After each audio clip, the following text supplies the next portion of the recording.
Good afternoon. Fade to Black breaking news for this Thursday, May 22nd, 2025. This is all of the news that you need. I'm Jimmy Church. All right, we're wrapping up another week here on Fade to Black. This week, another amazing week. Monday, Lori Spagno was with us, raising your vibration. Tuesday night, Dana Louise was here. This is going to sound weird, and it did, and it was amazing. Last night, actor Thomas Jane was with us talking about his new upcoming book, A Human's Guide to Visiting Aliens. And tonight, Jason Quitt is back with us and to talk about his new book, Astral Experiences. All right. I do have three, count them, 3, 4, maybe 5, maybe 6. But right now, announcing 3 major events that I have coming up. Next week is Contact in the Desert in Palm Springs, California. Links for that are below. Then I go south to Peru with Brian Forster for the Inca Celebration of the Sun. That is in June. We have a second tour in November coming up. And then I come back for the PSI Games, August 1st through the 3rd, 2025 in Charlottesville, Virginia. The links for that are below. All right. Yeah, today is my Friday. It's your Thursday. I do want to remind everybody, coming up today at 2:30 p.m. Pacific time, I will be on with Christina Gomez, Mysteries with a History. And we're heading to South America to talk about UFOs on today's show. All right. On this day in history, 1992, Johnny Carson ends his 30-year run as host of The Tonight Show with 50 million viewers tuning in on this day in 1992. Here's your fader fact. Japan has over 200 flavors of Kit Kats. Yeah, use that at your next party. It's been vetted. That's your fader fact. Let's get to the breaking news. On the night of Saturday, May 17th, last week, sky watchers across the United States witnessed a brilliant stream of white light stretching across the sky. I've seen the images and video, and it's crazy, right? Well, not so fast. It was a rocket stage from Beijing-based startup Land Space Technology that was dumping out methalox, a rocket fuel, at an altitude of 155 miles in the ionosphere. But it looked cool and freaked everybody out, including me. A pair of taikonauts have completed their first spacewalk aboard China's Tiangong space station. They performed the mission's first EVA for 8 hours. Now, this was the 19th time taikonauts aboard Tiangong have conducted an EVA, focusing on what? Installing debris shields. That's right. What do they know that we don't?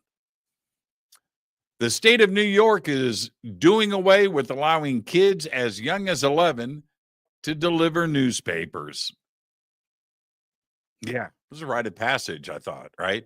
A change to the new law says the job is now not allowed for anyone under 14 years old. Well, that surprises me.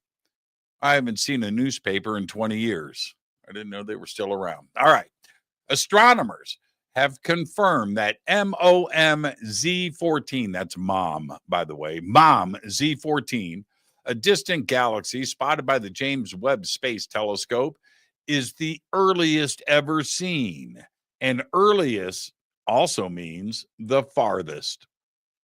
The light we see from MOM-Z14 is 280 million years after the Big Bang, breaking the previous record by about 10 million years. It just amazes me that we are able to do this. A new Axios Harris poll of the United States 100 most visible companies showing Tesla and SpaceX collapsing in reputation. Now, check this out. In the 2021 poll, Tesla was 8th place in reputation ranking, putting it ahead of brands like Costco, Apple, and Toyota. Last year, Tesla fell all the way down to 63rd place. And now in 2025, it's plunged to rock bottom 95th, where it is hanging out with Meta, Wells Fargo, and United Health Group. Federal regulators have given SpaceX the green light for another test flight of Starship, the most powerful launch vehicle ever constructed. After two explosive mishaps earlier this year rained debris near islands in the Caribbean and Atlantic Oceans.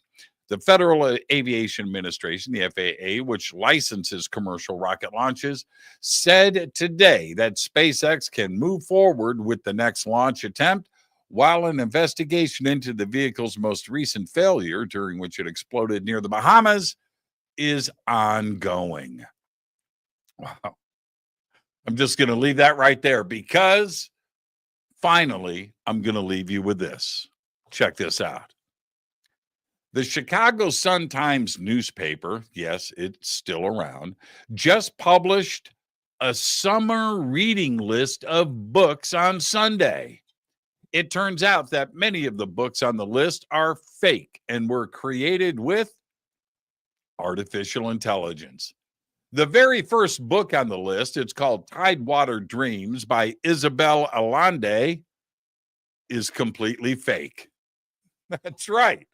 In fact, authors on the list, Allende, Britt Bennett, Andy Weir, Taylor Jenkins Reid, Min Jin Lee, Ruman Alam, Rebecca Mackay, Maggie O'Farrell, Percival Everett, and Delta Owens, all their titles and books do not exist. That's right. They're all fake. In fact, on the list, it's only the last 5 books. There's like 25 books. The last 5 books are the only authentic books on the list. Now, who put this list together for publication? Well, that's a great question, and I'm glad you asked.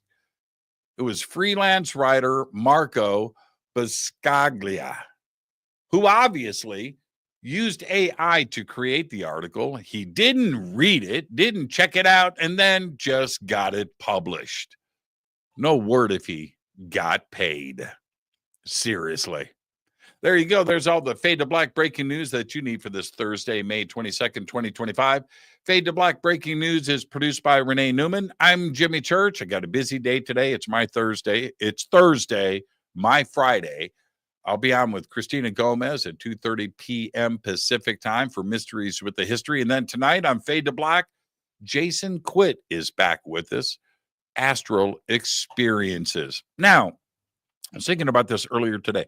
Is Jason Quitt the most repeated guest on Fade to Black?